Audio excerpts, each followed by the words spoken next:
다윗에게 피할 길을 주시는 하나님에 대해서 우리가 말씀을 나눕니다. 예배 드릴 때도 그 마스크를 쓰고 그렇게 있으셔도 좋습니다. 그리고 항상 손을 깨끗이 자주 씻으시고, 그리고 우리 그 준비된 그 소독제로 손을 항상 오며 가며 그것을 깨끗이 소독하시고,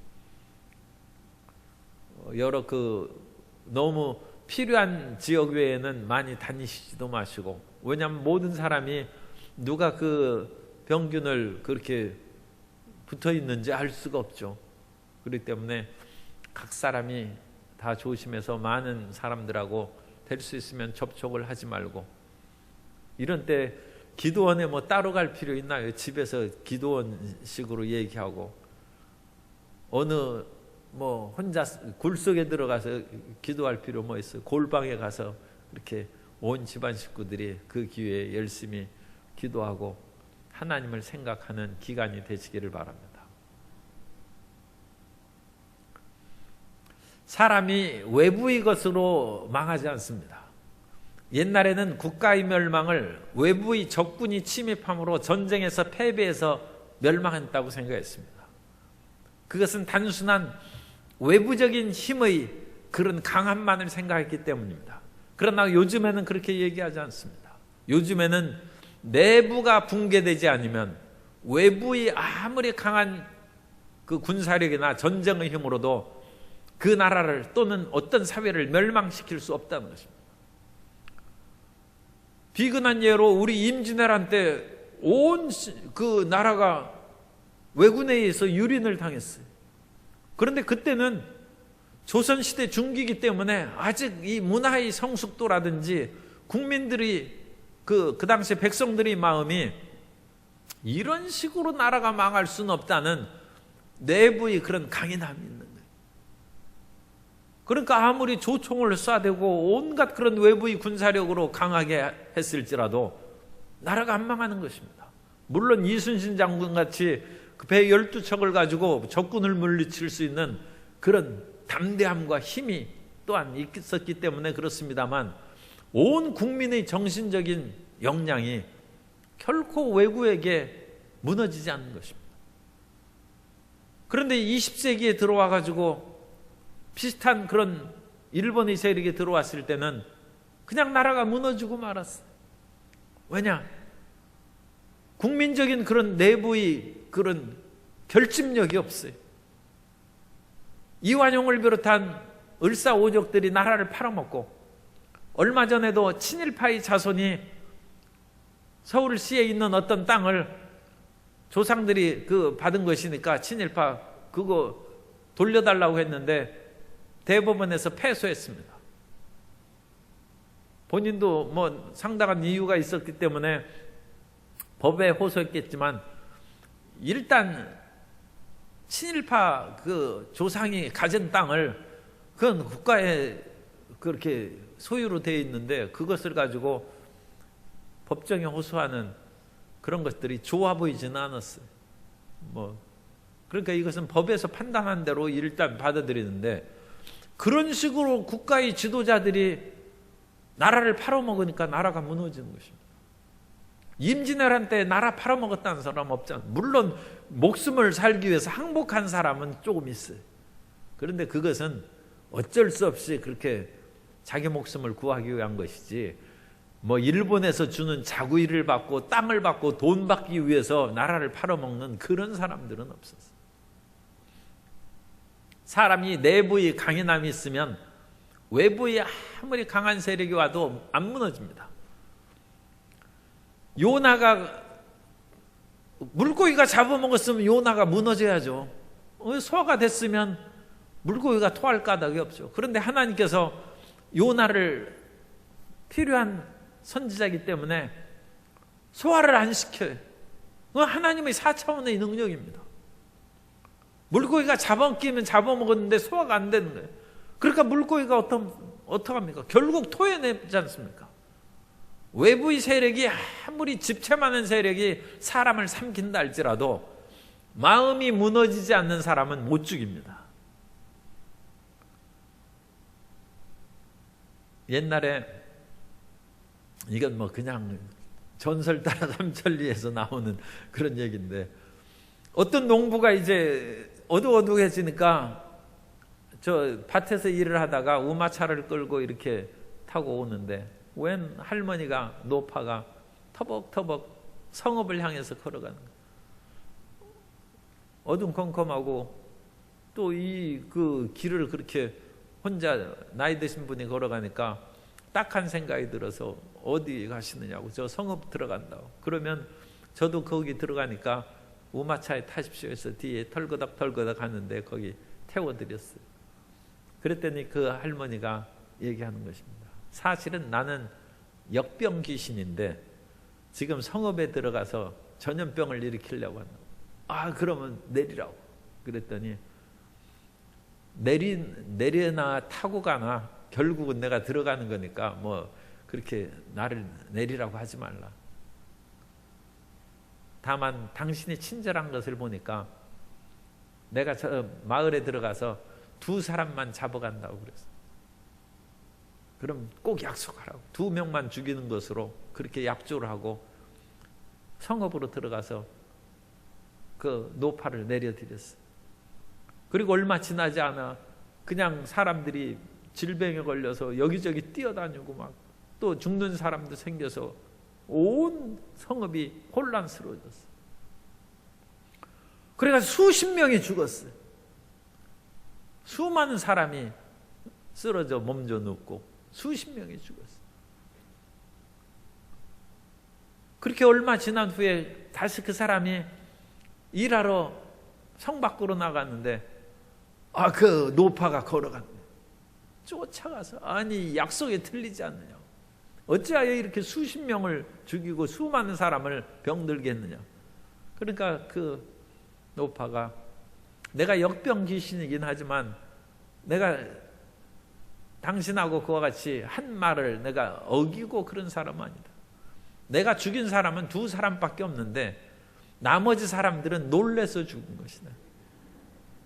나머지 사람은 내가 건드리지 않았다.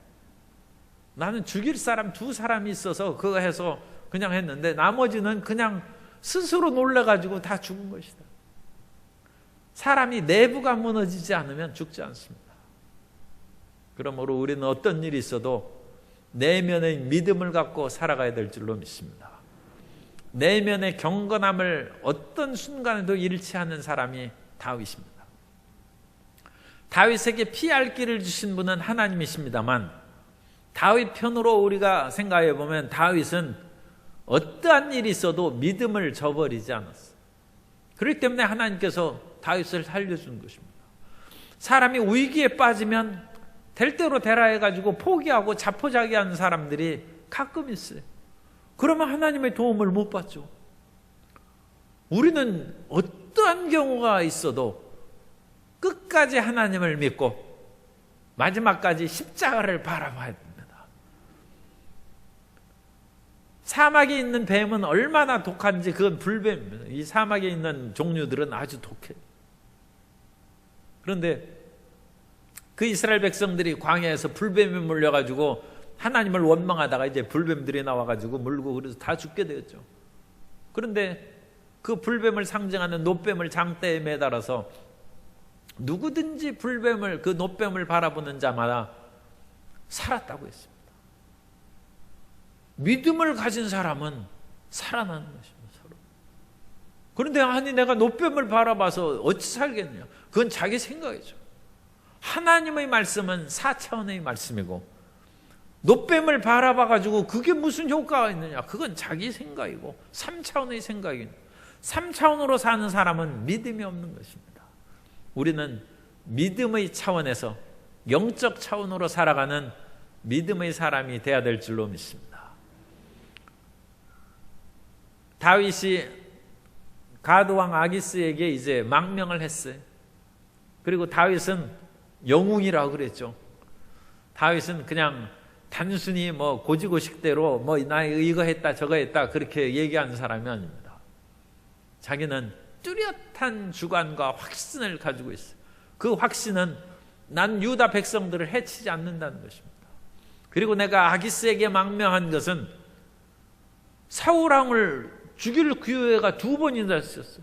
그런데 차마 하나님의 종을 기름 부음 받은 자를 지금 제정신은 아니긴 합니다만 자기 손으로 죽일 수는 없다. 하나님의 때가 되면 하나님께서 친히 그를 징계하실 것이다. 안 죽였어요. 그러니까 앞으로 사울을 또 만나 죽일 기회가 있어도 다윗은 못 죽이는 거예요. 그 대신에 사울은 언제든지 다윗을 죽이려고 그야말로 혈안이 되어서 찾고 다니니까 어쩔 수 없이 이스라엘의 대적 국가인 블레셋의 가드 왕 아기스에게 피신을 하고 망명을 한 것입니다. 그 마음에 나라에 대한 사랑과 하나님에 대한 충성심이 안 없어졌죠. 그런데 때가 이제 무르익어서 이 블레셋 사람들은 이 지중해 바다에서부터 해안에 상륙해서 내륙으로 세력을 확장해 갑니다. 이스라엘은 이 광야에서 요단강을 건너서 해안 쪽으로, 그러니까 동쪽이죠. 동쪽에서 요단강을 건너서 서쪽으로 나아가는 거예요. 이 서쪽은 지중해입니다. 지중해에서 배 타고 온 블레셋 사람들은 그 땅에서 이제 세력을 확장하니까 동쪽으로 뻗어나가는 거예요. 그러니까 두 세력은 충돌할 수밖에 없어요.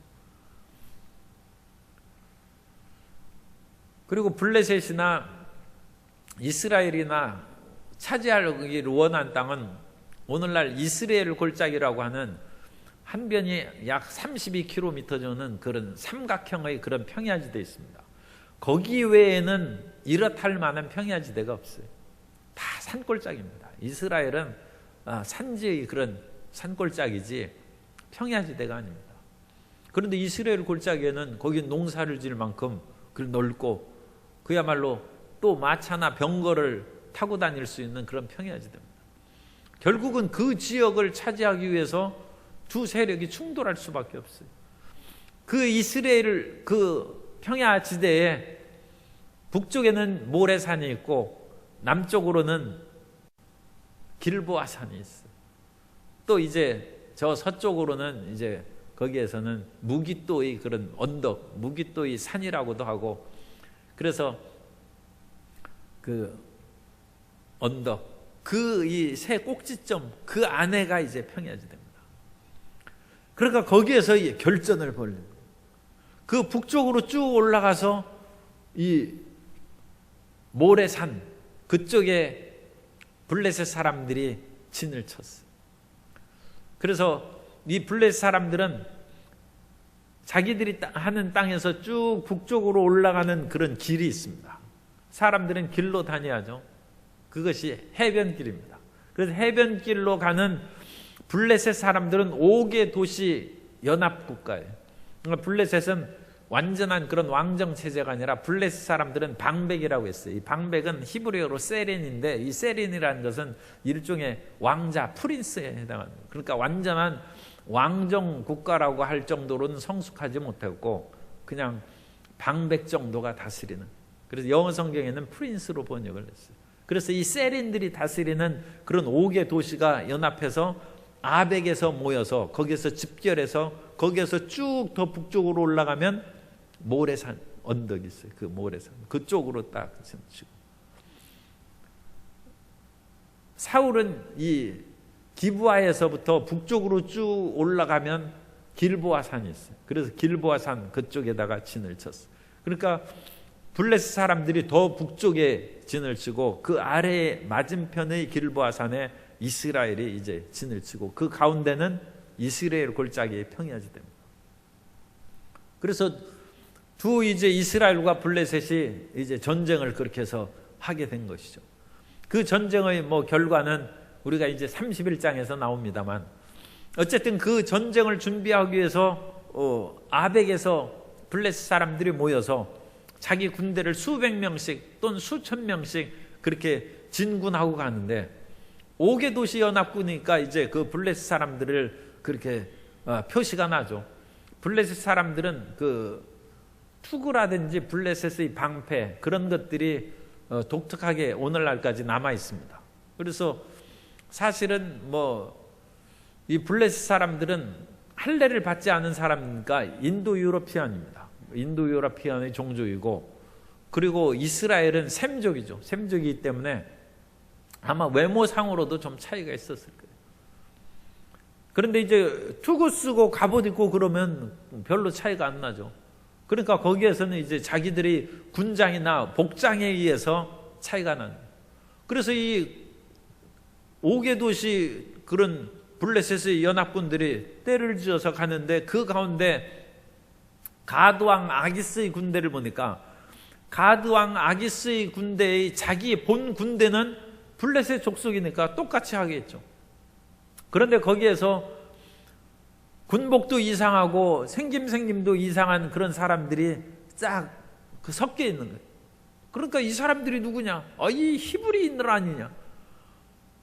우리가 히브리인들하고 지금 전쟁하러 가는데 왜 히브리인들이 이와 같이 한때가 있어서 다윗의 군대가 600명 정도 있었죠. 그 사람들이 우리와 함께 섞여서 가느냐? 그래서 그게 어느 소속이냐 물어보니까 가드왕 아기스 소속의 군대란. 그래서 아기스한테 얘기하는 거예요. 다른 그 방백들이. 우리가 지금 이스라엘과 싸우러 갔는데 어찌하여 이스라엘의 그런 군인들을 대동하고 가느냐. 그러자 이 아기스 왕이 설명을 하는 것입니다. 사실 이 용병들의 대장은 다윗인데 다윗이 사울에게 쫓겨나서 원수가 된 것은 아마 여러분도 소식을 들었을 것이다.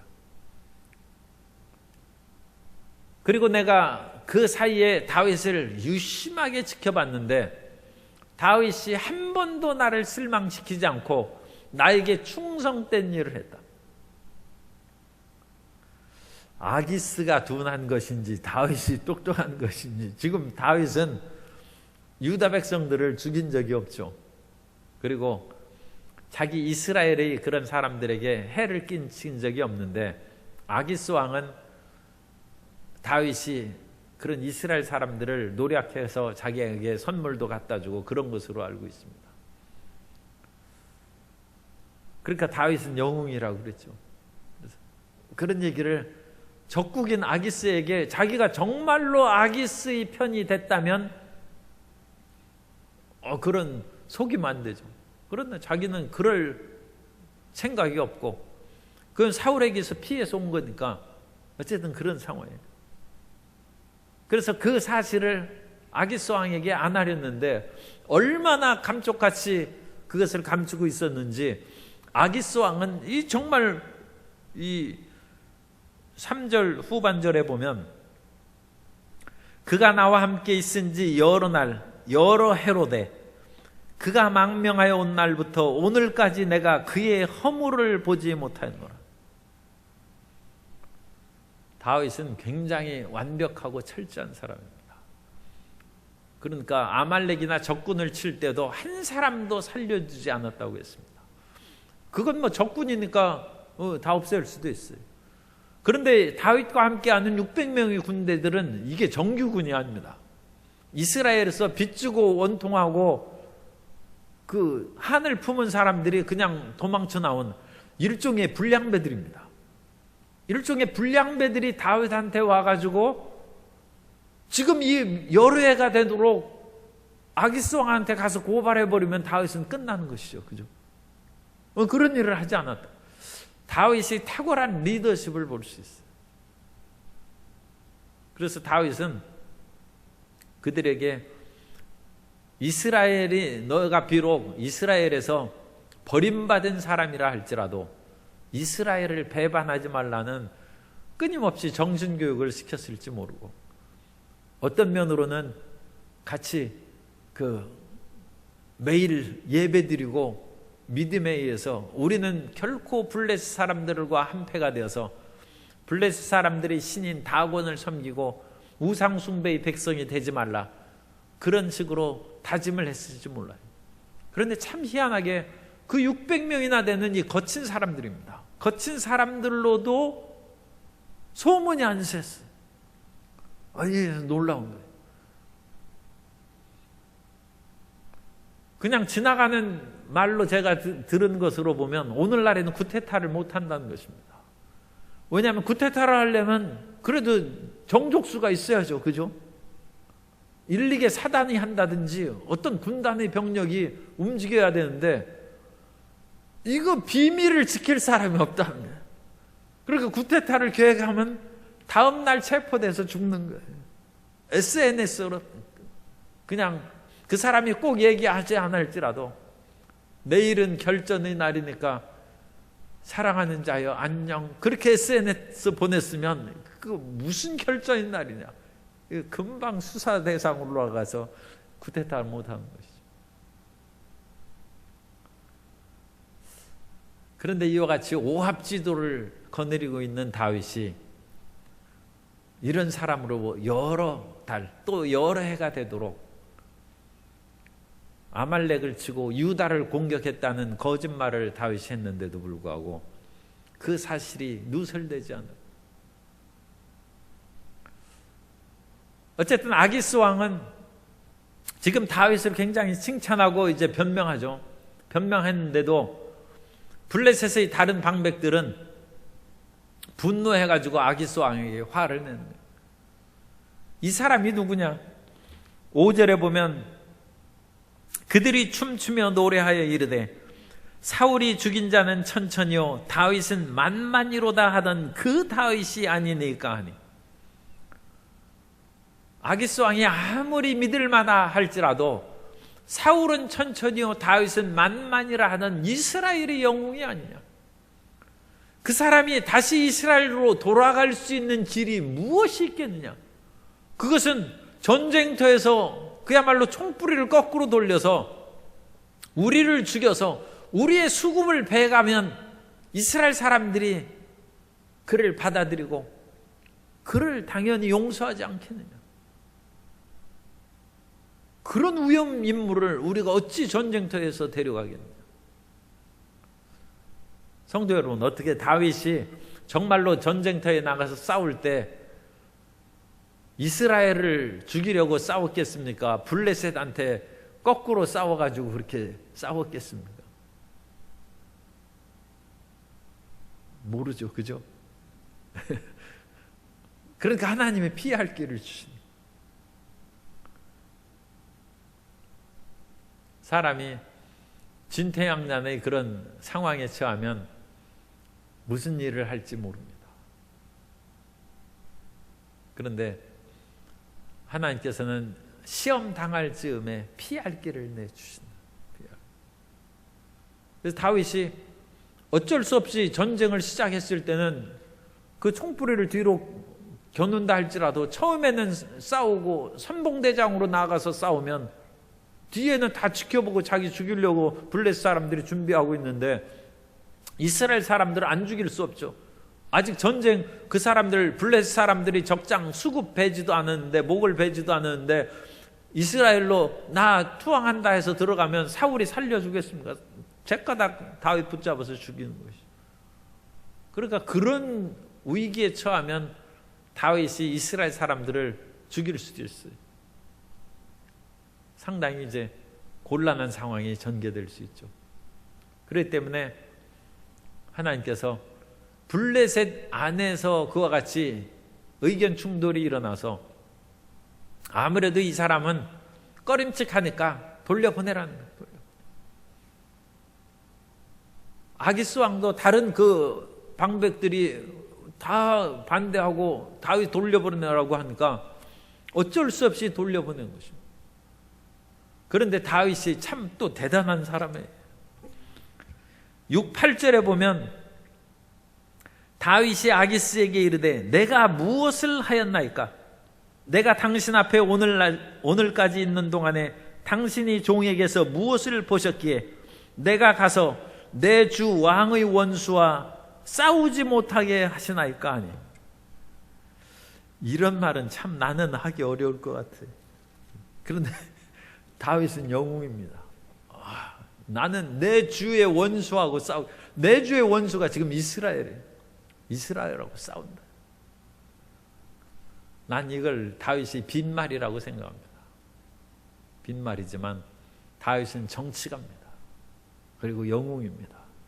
이 말을 하니까 아기스는 더더욱 철석같이 믿는 거예요. 그래서 9절에 보면 아기스가 다윗에게 대답하여 이르되 내가 내 목전에 하나님의 전령같이 선한 것을 내가 아나. 나는 너를 틀림없이 믿는다. 그런데 다른 블레셋 사람들이, 방백들이 너를 싫어하고 보내라고 하니까 나도 어쩔 수 없지 않아요. 그래서 다윗은 그야말로 아기스의 신임을 받으면서 전쟁터에 참여하지 않아요. 다윗은 용병입니다.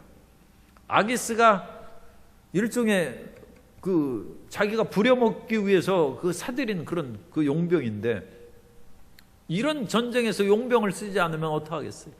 그런데도 불구하고 다윗은 자기 부하들과 모든 사람들이 목숨을 그야말로 희생하지 아니하고 아기스가 오히려 미안해하면서, 아마 군량미도 상당히 이제 해서 돌아가서 밥 잘 먹고 있으라고 아마 떼서 보냈을 거예요.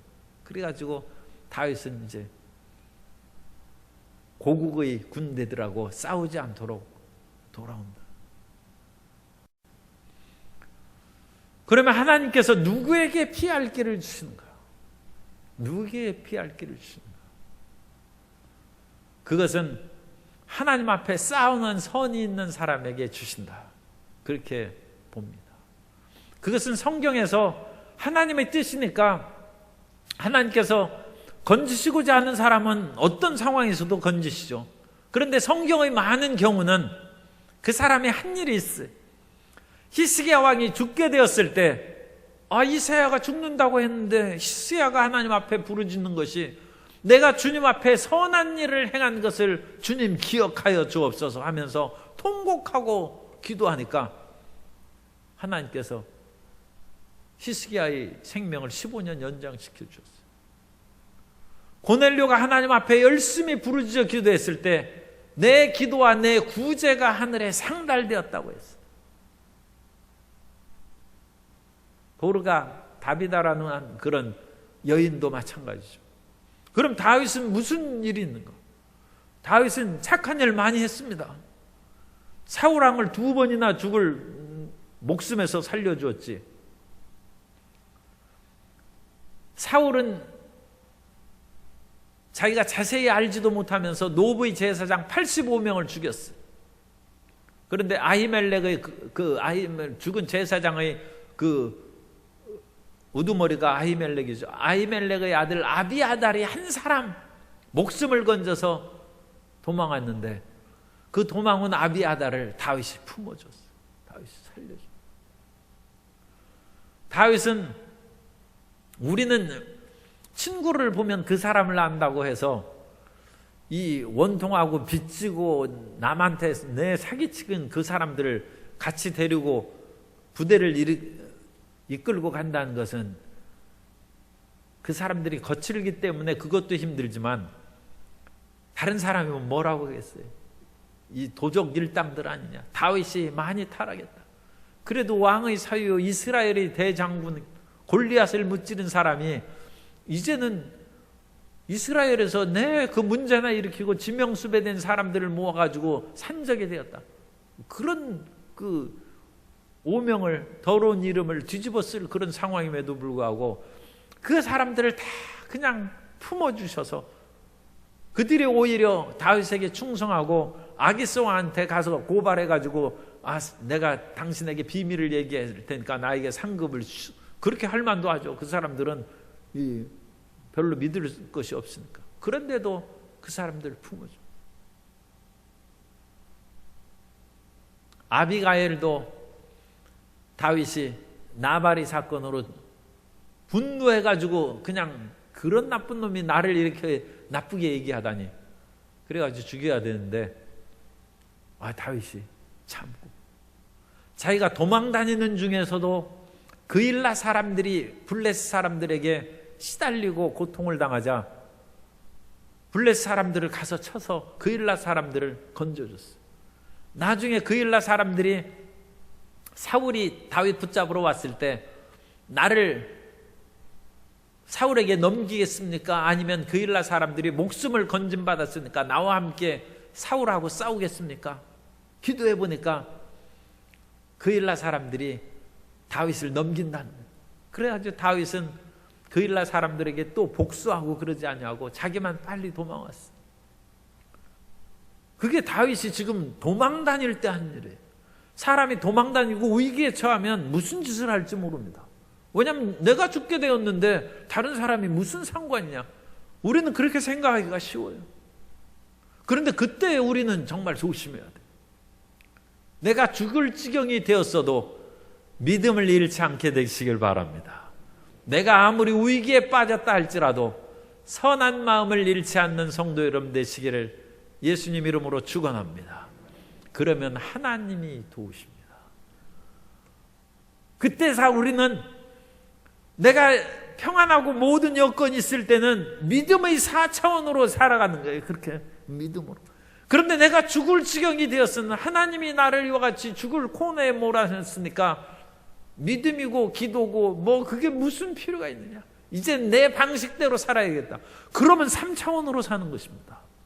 그 사람이 아무리 탁월한 능력과 지혜가 있다 할지라도 하나님의 지혜에 비할 수 있겠고 하나님의 능력에 비교할 수 있겠습니까?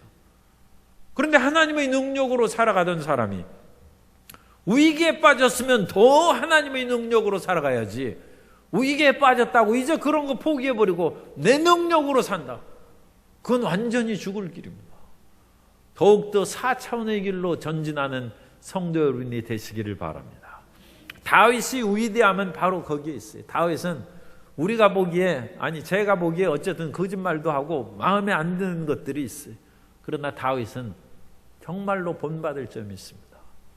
어떠한 위기에 처해서도 하나님을 잊지 않습니다. 이 다음에 나오는 그것이 이제 돌아와서 자기 시글락으로 와보니까 모든 사람이 그냥 다 붙잡혀갔어요. 아말렉 사람들이 그 빈틈을 타가지고 거기에 습격해가지고 그 나이 든 사람하고 여인들 또 자기 부인들도 몽땅 붙잡혀갔어요. 자식들도 다 붙잡혀갔어요. 그러자 돌아온 그런 거친 군대들이 다윗을 돌로 쳐서 죽이려고 했을 때 그때 다윗이 기도합니다. 그때 원망하고 탄식하고 자기 능력으로 그렇게 살아가는 것이 하나님 어찌하면 좋겠습니까? 우리가 뒤쫓아가면 그 사람을 붙잡을 수 있겠습니까? 하나님의 응답이 제가닥 내려왔어요. 쫓아가라는 거예요. 하나님이 붙여주신다. 가장 어렵고 힘들고 고통스러울 때 하나님을 생각하고 기도하는 성도님 되시기를 예수님 이름으로 축원합니다. 이것은 다윗의 위대함입니다. 이것은 일반 사람들이 사실은 본받아야 되고 흉내내기 쉽지 않습니다. 이 뒤에도 나옵니다만 다윗이 자기 자식 압살롬 이 쿠데타가 일어나가지고 울면서 맨발로 머리를 풀어헤치는데 얼마나 당황스러운지 도망가는데 겨우 정신을 차리고 그 비탈길을 내려가는데 베냐민 지파 시므이가 독한 말로 저주하는 거예요. 얼마나 화나겠어요. 그런데도 그때 다윗이 얘기합니다. 그대로 놔두라. 하나님이 저를 통해서 저주하라 하신 것이니까 놔두라는 것입니다. 만일 이것이 나의 잘못으로 말미암은 것이면 내가 그것을 받지만 이 억울한 것을 하나님이 아시면 나를 다시 돌아오게 하실 것이다. 아니 지금 아들의 쿠데타를 받아서 도망가고 상대방 그 베냐민 지파는 지금 사울 지파예요. 그러니까 이게 일종의 원수 지파죠. 그 사람이 그런 말로 저주할 때 그런 말 나오겠어요? 하나님이 나를 회복시킬 것이다. 다윗은 위대한 믿음의 사람입니다. 그 믿음을 가지면 피할 길을 열어주신다. 그래서 다윗은 아무것도 안 해도 아기스 왕과 블레셋 자기들끼리 일종의 갈등이 겪고 내분이 일어나서 다윗을 그냥 고이 보내줍니다. 다윗이 그냥 조용히 간 그것으로 인하여 말할 수 없는 혜택이 생깁니다. 그 혜택은 뭡니까? 사울이 죽은 후에 다윗이 유다 지파의 왕이 됩니다. 사울이 죽은 후에 다윗이 하나님 앞에 기도합니다. 그건 사무엘하 2장에 나오는 거예요. 하나님 어찌하리까? 그러니까 유다 지파의 헤브론은 유다 지파의 땅입니다. 그쪽으로 가라고 했어요. 그래서 시글락에서 동쪽으로 가면 이제 헤브론이 나와요. 동쪽으로 갔어요. 거기에 가니까 유다 지파 사람이 다윗을 왕으로 삼았어요. 그래서 처음에는 유다 지파의 한 지파의 왕이 된 거예요. 그 유다 지파의 왕이 되는 것이 블레셋의 용인이 허락이 없으면 됐겠습니까? 안 되겠습니까? 블레셋의 허락이 당연히 있죠. 왜냐하면 블레셋은 이미 사울 왕과 세 아들을 죽인 이스라엘을 정복한 나라예요. 그런데 그 안에 아기스의 수하에 있던 그 다윗이 유다 지파의 그런 지역에 가서 왕이 된다는 것은 블레셋이 그걸 용납했기 때문입니다. 왜 용납합니까? 다윗을 블레셋 편으로 알기 때문에 거기에 그대로 놔둔 거예요. 왜냐하면 사울의 다른 아들인 이스보셋은 요단강을 건너서 이미 요단강 건너편의 그런 젖과 꿀인 땅은 다 뺏겼어요. 그래서 요단강을 다시 건너서 요단강 동편 지역에 있는 마하나임에서 잔존 세력을 모아서 거기에서 이스라엘의 왕이 됐어요. 그러니까 이스라엘의 왕 이스보셋을 대적하기 위해서는 누가 필요해? 사울의 원수인 다윗이 유다 지파의 왕이 되는 것이 필요하게. 그래서 놔둔 것입니다. 만일 아기스 왕 때 돌려보낼 때 다윗이 불미스러운 것이 있고 그러면 블레셋이 다윗을 공격해서 그거 제거해버리지 나중에 왕 시키겠습니까? 그런데 나중에 블레셋과의 결전은 이스보셋이 죽고 온 이스라엘 지파 사람들 장로들이 와가지고 다윗을 전 이스라엘의 왕으로 옹립했을 때 블레셋이 이건 안 되겠다. 그래서 블레셋과 이스라엘이 전쟁합니다.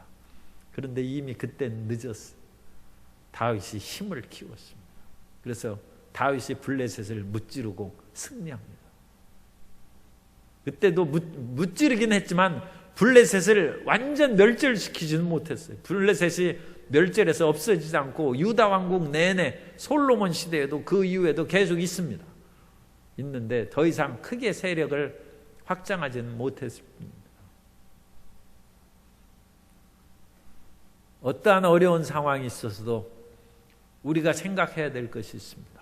그것은 내가 주님 지금 평상시의 그 모든 삶의 믿음을 잃지 않고 있습니까?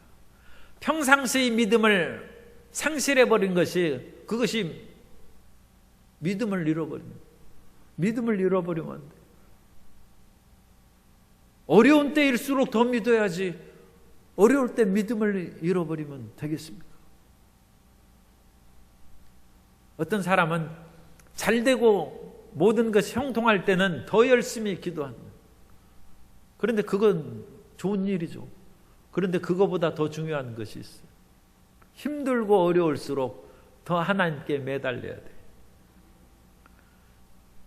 여러분, 아기가 밥을 많이 먹으면 그 울고 보챕니까? 아니면 그냥 잠잡니까? 아기가 배고파 죽을 지경이면 더 울어야죠. 그죠? 힘들고 어려우면 더 하나님 앞에 부르짖어야죠. 힘들고 어려우니까 난 이제 엄마하고 이제 절교야. 아기가 뭐 그런 식으로 할 수는 없습니다만 어쨌든 평소에 그 엄마가 밥 많이 주고 그렇게 기저귀도 갈아주고 뭐하고 그러니까 모든 것이 해서 우리 엄마 최고 그러면서 이렇게 살다가 이 엄마가 그 밥을 안 주네. 아니 무슨 일로 또 밥을 안 주는지 모르겠습니다만 아니 그러면 그 아기가 더 보채고 그 엄마한테 매달려야지. 나 이제 엄마하고 절교다.